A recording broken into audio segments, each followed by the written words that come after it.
আসসালামু আলাইকুম। তাসাউফ, আত্মশুদ্ধি। তুমি কি জানো মানুষ সারা জীবন বাইরের দুনিয়া সাজাতে থাকে, কিন্তু ভেতরের দুনিয়াটা থাকে অন্ধকার? নামাজ পড়ছ, রোজা রাখছ, কিন্তু মনে হচ্ছে কোথাও একটা ফাঁকা আছে। আল্লাহর কাছাকাছি মনে হচ্ছে না। কেন? কারণ শুধু বাইরের আমল যথেষ্ট না, ভেতরটাও ঠিক করতে হয়। এটাই হলো তাসাউফ।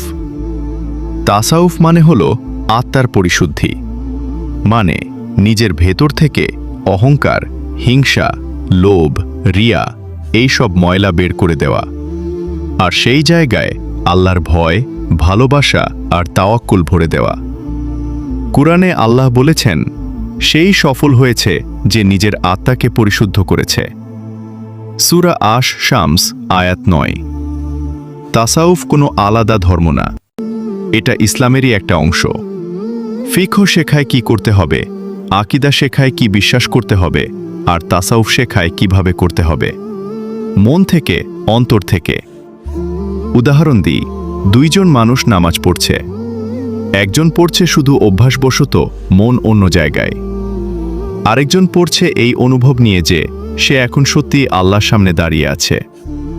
দুইজনের নামাজ কি এক? না, এই পার্থক্যটাই তাসাউফ তৈরি করে। তাসাউফের তিনটি মূল ধাপ আছে। প্রথম, তাকলিয়া, মানে মন থেকে খারাপ গুণগুলো সরানো। দ্বিতীয়, তাহলিয়া, মানে ভালো গুণ দিয়ে মন ভরে নেওয়া। তৃতীয়, তাজলিয়া, মানে অন্তর এতটাই পরিষ্কার হয়ে যাওয়া যে সেখানে আল্লাহর নূর পড়তে শুরু করে। সহজ কথায়, তাসাউফ হলো ইসলামের রূহ। বাইরের ইসলাম যদি শরীর হয়, তাহলে তাসাউফ হলো সেই শরীরের ভেতরের প্রাণ। তুমি কি শুধু শরীর নিয়ে বাঁচতে চাও, নাকি প্রাণ নিয়েও? কমেন্টে জানিয়ে দিও। ভিডিওটি ভালো লাগলে চ্যানেলটিকে সাবস্ক্রাইব করে দাও।